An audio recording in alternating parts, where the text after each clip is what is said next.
দেখতে পাচ্ছেন এই যে ধানমন্ডি 32-এ সেই খুনি হাসিনার বাসার সামনে এখন তার বাসা দাও দাও করে জ্বলছে।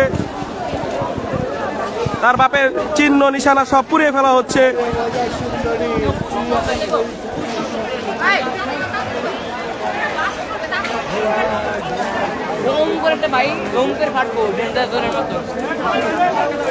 সবাই নিরাপদ স্থানে চলে আসুন,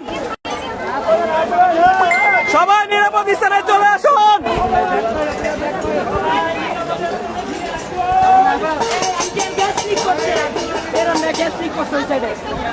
বেরোন বেরোন বেরোন